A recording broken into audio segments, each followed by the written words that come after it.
Hello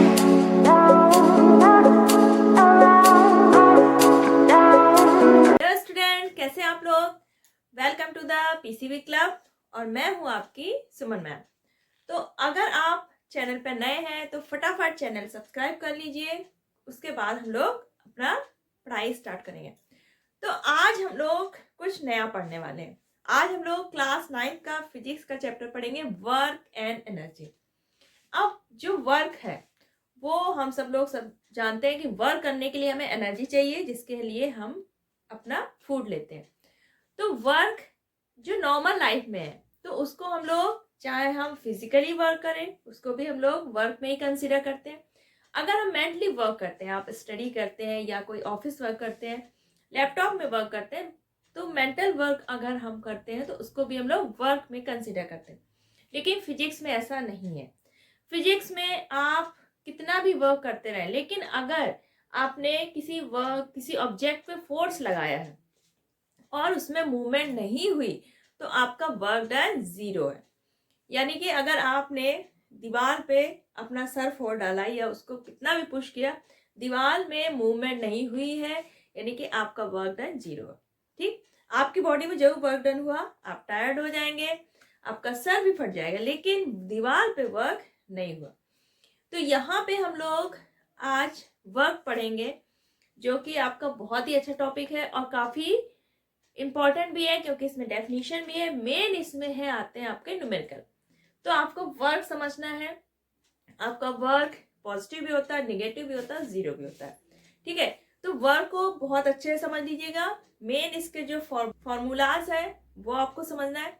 उसके बाद ज्यादा से ज्यादा इस पे हमें न्यूमेरिकल्स करना है। ठीक, तो वर्क का जो डेफिनेशन है कुछ बहुत ज्यादा नहीं है इसमें। तो जो वर्क है, ठीक, तो वर्क हमने क्या पढ़ा कि जब तक हम किसी ऑब्जेक्ट में अगर हमने फोर्स लगाया, उसमें मूवमेंट नहीं पैदा की, तो वो वर्क डन हमारा जीरो। तो यानी वर्क डन जो है, आपका जो वर्क है वो आपका दो चीजों पे डिपेंड करता है ना। पहला है आपका फोर्स जो आप ऑब्जेक्ट पे लगा रहे हैं। ठीक है, पहला है फोर्स जिस पे हमारा वर्क डिपेंड करता है। सेकेंड है आपका डिस्टेंस कहिए या फिर डिस्प्लेसमेंट। डिस्टेंस और displacement by object in the direction of force. यानी कि जिस डायरेक्शन में आप फोर्स लगा रहे हैं उसी डायरेक्शन में क्या होना चाहिए, हमारी मूवमेंट होनी चाहिए। जैसे आपने ये फुटबॉल ली, ठीक, इसमें आपने फोर्स लगाया फॉरवर्ड डायरेक्शन में, तो आपकी जो मूवमेंट है, यानी इसमें जो डिस्प्लेसमेंट होगी, जिसको हम लोग एस से डिनोट करते हैं, तो वो भी किस डायरेक्शन में होना चाहिए, जिस डायरेक्शन में आप फोर्स लगा रहे हैं। तो आपका फोर्स इस डायरेक्शन में है, डिस्प्लेसमेंट भी इसी डायरेक्शन में, यानी कि फोर्स की डायरेक्शन में हमारा ऑब्जेक्ट डिस्प्लेस होना चाहिए, तब हम कहेंगे कि हमने काम किया। ठीक है, और ये पॉजिटिव वर्क होगा, क्योंकि जिस डायरेक्शन में फोर्स लग रहा है उसी डायरेक्शन में हमारा डिस्प्लेसमेंट हो रहा है।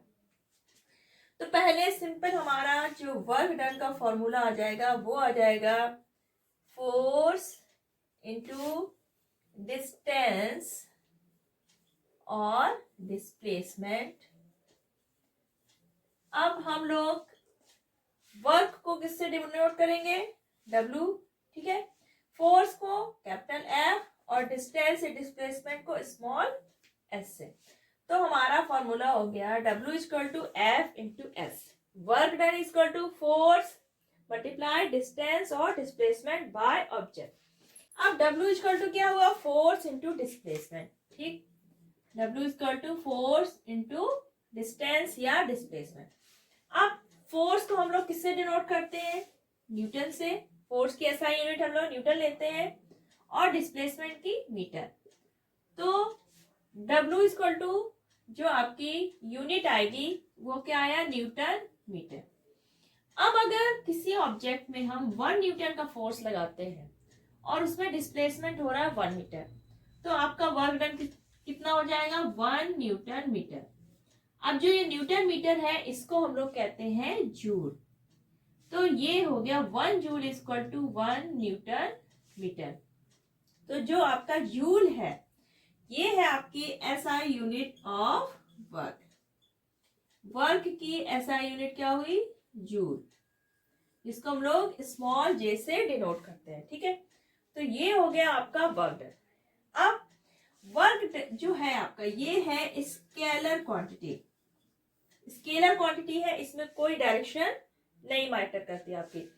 वर्क डन सिर्फ आपका इस पे डिपेंड करता है कि अगर आप फोर्स लगाते हैं किसी ऑब्जेक्ट में तो उसमें मूवमेंट होनी चाहिए। बस सिर्फ दो चीजों पे हमारा वर्क डन डिपेंड कर रहा है।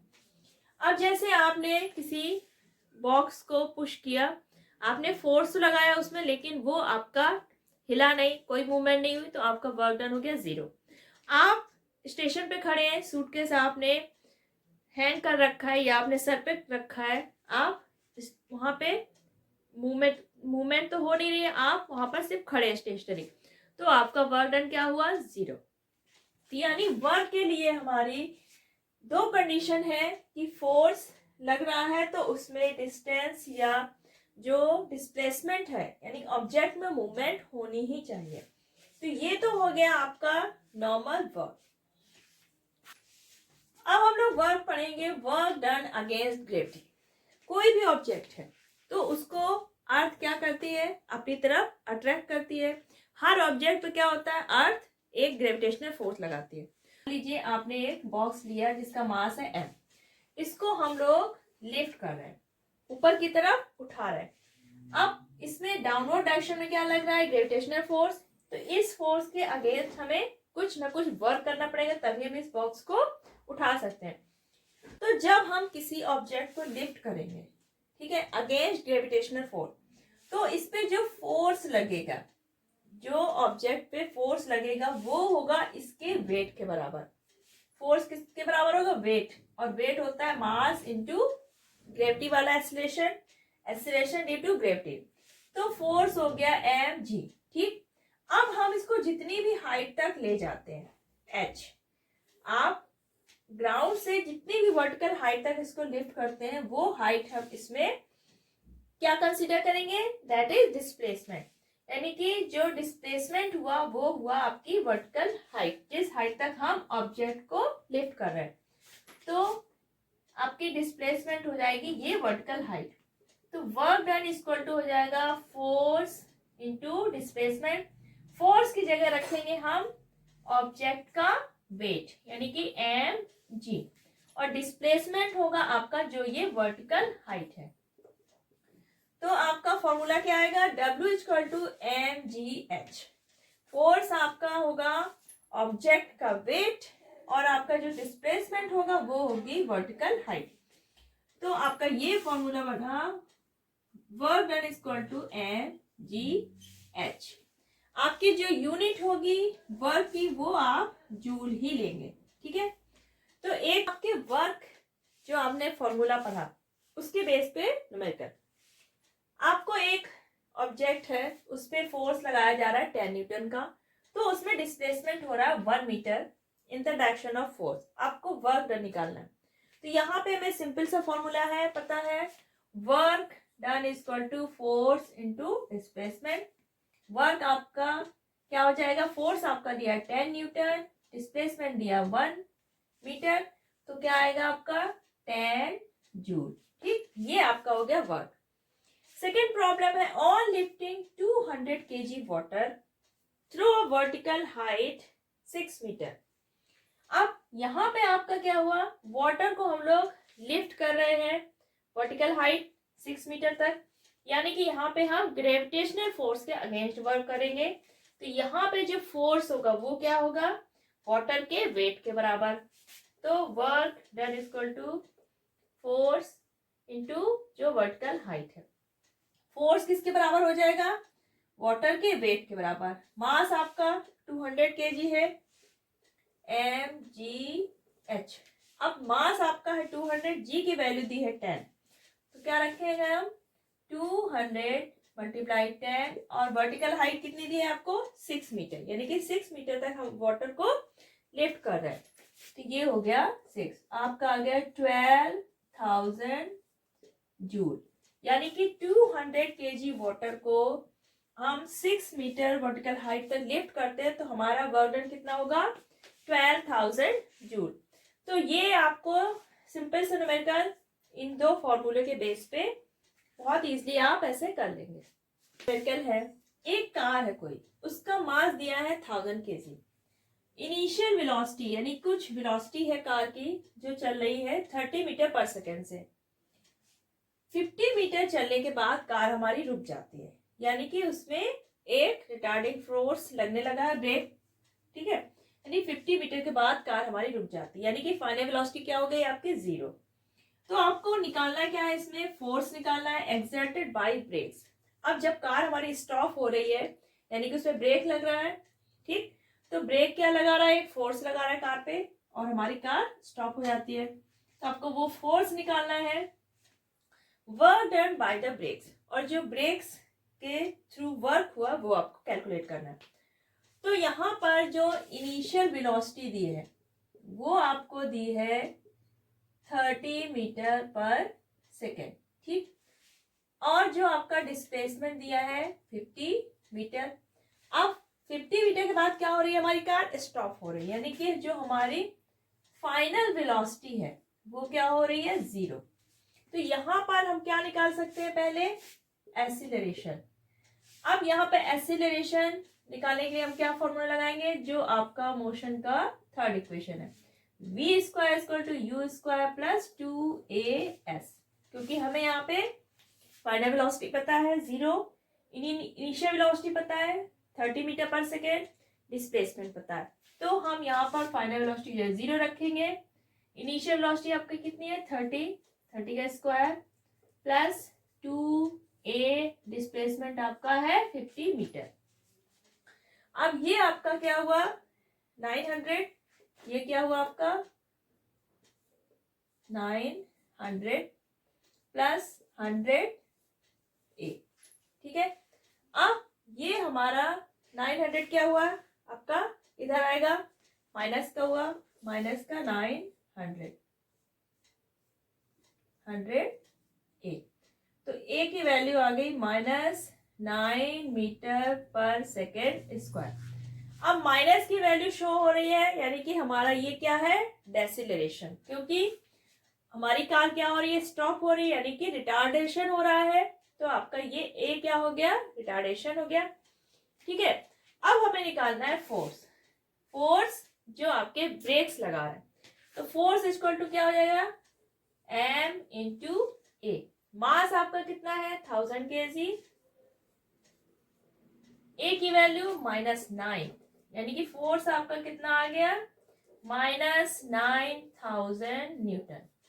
अब जो ये माइनस की वैल्यू है फोर्स की, यानी कि फोर्स हमारा किस डायरेक्शन में लग रहा है, जिस डायरेक्शन में कार हमारी मूव हो रही है उसके अपोजिट डायरेक्शन में, यानी कि ये रिटार्डिंग फोर्स लग रहा है कार को स्टॉप करने के लिए, कार की स्पीड को क्या हो रहा है ये स्लो डाउन कर रहा है। तो ये हो गया हमारा फोर्स। अब work done by the brakes, अब वर्क डन इक्वल टू क्या हो जाएगा फोर्स इंटू डिस्प्लेसमेंट। फोर्स आपका है 9000, डिस्प्लेसमेंट कितना हो गया आपका 50 मीटर था आपका डिस्प्लेसमेंट 50 मीटर, तो आपका वर्क डन आ गया 450,000। इसको हम क्या लिख सकते हैं 445 इंटू 10⁴ जूल। ये आपका हो गया work done by the brake, जो आपके ब्रेक ने कार पे लगाया कार को स्टॉप करने के लिए। तो इस तरह से अगर न्यूमेरिकल आते हैं तो आपको करना क्या है, पहले आप फोर्स निकालिएगा उसके बाद आप वर्क डन। अब हम देखेंगे work done bye a force acting obliquely. ये हमेशा जरूरी नहीं है कि जो आपका फोर्स लग रहा है वो सेम उसी डायरेक्शन में लगे जिस डायरेक्शन में ऑब्जेक्ट मूव हो रही है। कभी कभी फोर्स हमारा कुछ एंगल बनाता हुआ भी लगता है, जैसे आपका कोई टॉय कार कोई पुल कर रहा है, कोई बच्चा यहाँ से उसने लड़के ने क्या कर रखा है पकड़ रखा है, ठीक है। अब यहाँ पर जो फोर्स है वो क्या लग रहा है ऐसे एंगल बनाता हुआ है। हमारी कार कैसे मूव कर रही है हॉरिजॉन्टल सरफेस पे, तो यहाँ पर जो कार का जो डिस्प्लेसमेंट है और ये फोर्स है, इनके बीच क्या हुआ, एक एंगल बन रहा है, यानी कि जिस डायरेक्शन में हमारा मूवमेंट हो रहा है उस डायरेक्शन में फोर्स नहीं है। तो यहाँ पर जो हमारा फोर्स लग रहा है वो क्या होगा, पूरा का पूरा फोर्स आपका इसके मूवमेंट में हेल्प नहीं करेगा। सिर्फ हमारा जो फोर्स है इसका जो हॉरिजॉन्टल पोर्शन होगा, ठीक, वही हमारा यूज होगा टॉय कार को मूव करने में। तो हम सिर्फ यहाँ पर फोर्स का हॉरिजॉन्टल जो पार्ट होगा वो हम फॉर्मूले पे रखेंगे। तो नॉर्मल फॉर्मूला क्या होता है हमारा, W=F×S। अब यहाँ पे हमारा पूरा फोर्स तो वर्क कर नहीं रहा है, फोर्स का सिर्फ हॉरिजॉन्टल पार्ट हमारा यूज हो रहा है।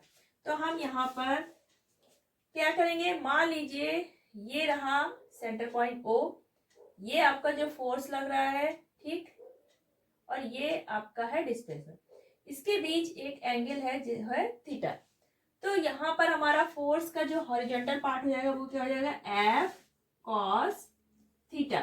थीटा की वैल्यू आपके जो आपका डिस्प्लेसमेंट हो रहा है और फोर्स, इनके बीच जो एंगल है वो होगा आपका थीटा, और आपका हो गया डिस्प्लेसमेंट। तो यहाँ पर आपका जो फोर्स है वो कुछ एंगल बना रहा है आपके डिस्प्लेसमेंट से, यानी कि हमारा पूरा का पूरा फोर्स यहाँ पे यूजफुल नहीं होगा। तब आपको फोर्स निकालना है F cos थीटा रखेंगे, वर्क डन हमारा क्या हो जाएगा, F cos theta into displacement, W=F cos theta multiply S। Numerical समझ, जैसे मान लीजिए ये फोर्स है आपका 10 न्यूटन का फोर्स लग रहा है, ठीक, जो आपका एंगल बन रहा है थीटा, यानी कि वो कितना है 60 डिग्री। डिस्प्लेसमेंट हुआ आपका 5 मीटर, ठीक, 5 मीटर डिस्प्लेसमेंट हुआ, 10 न्यूटन का फोर्स लग रहा है और 60 डिग्री पर। तब हमारा जो वर्क डन होगा वो क्या हो जाएगा, F cos theta into displacement. F कितना है आपका 10, cos थीटा की वैल्यू कितनी है 60 डिग्री, और डिस्प्लेसमेंट आपका है 5 मीटर। अब cos 60 की वैल्यू हमें यहाँ पर पता होना चाहिए। ट्रिग्नोमेट्री आपका 10th क्लास में, लेकिन आपको यहाँ पर cos की वैल्यूज लर्न करनी पड़ेगी।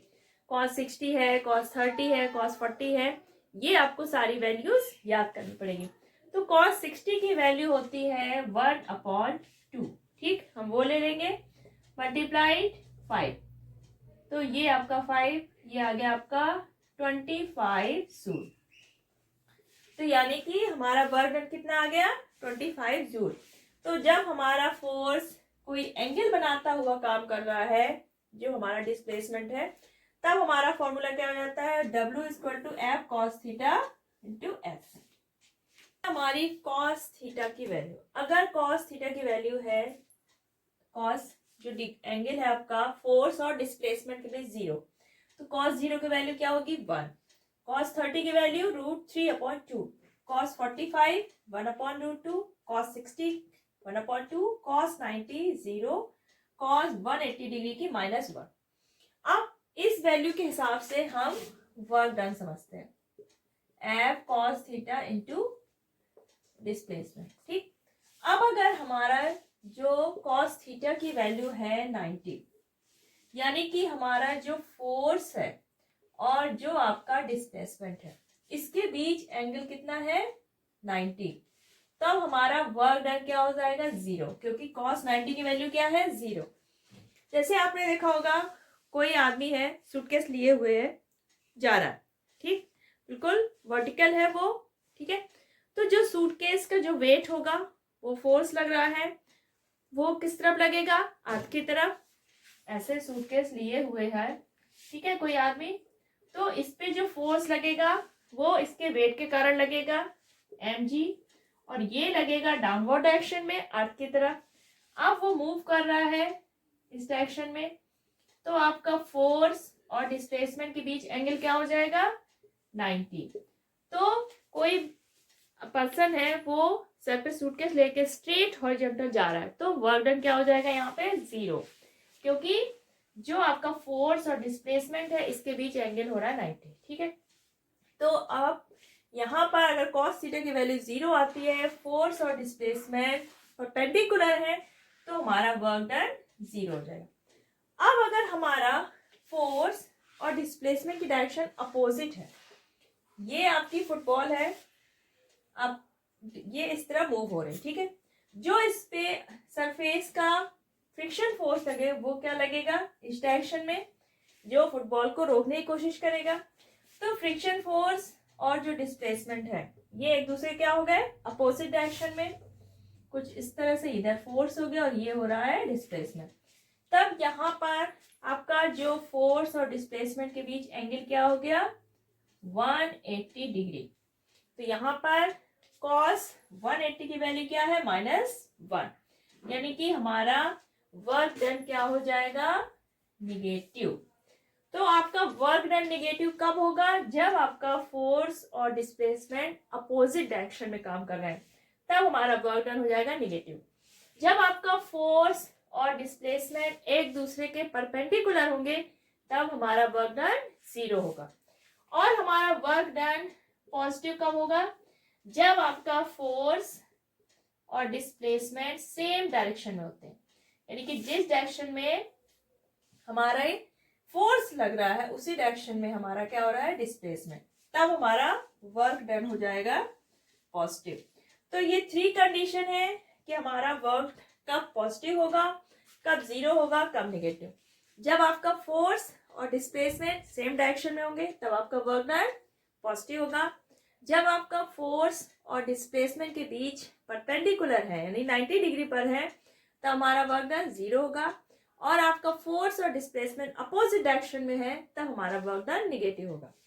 तो ये आपको कंडीशंस याद रखनी है। और जो आपको ये cos थीटा की वैल्यू है ये आपको लर्न करनी है, क्योंकि जब आप न्यूमेरिकल्स करेंगे तब आपको 30 की वैल्यू भी याद करनी पड़ेगी, 45 की भी, किसी की भी वैल्यू याद करनी पड़ सकती है। तो आपको ये वैल्यूज याद करके रखनी है, क्योंकि अगर फोर्स कोई एंगल बनाता हुआ आता है तो आपको ये वैल्यू पुट करनी पड़ सकती है। तो आज हम लोगों ने वर्क के जो जितने फॉर्मूला से वर्क के वो हमने आज बहुत अच्छे से समझ लिए, उसके बेस पे न्यूमेरिकल भी लगा लिए। नेक्स्ट वीडियो हम लोग इसके और भी ज्यादा न्यूमेरिकल्स लगाएंगे ताकि आपको ये सारे कॉन्सेप्ट विद फॉर्मूलाज क्लियर हो जाए। तो आज के वीडियो में बस इतना ही। कोई प्रॉब्लम हो कमेंट सेक्शन पे लिखिए, और अगर वीडियो पसंद आया हो तो लाइक और शेयर करिए, और फटाफट पीसीबी क्लब सब्सक्राइब कर लीजिए और बेल आइकन प्रेस करना बिल्कुल मत भूलिए। तो चलिए फिर मिलते हैं नेक्स्ट वीडियो में, तब तक अपना ख्याल रखिएगा, बाय बाय।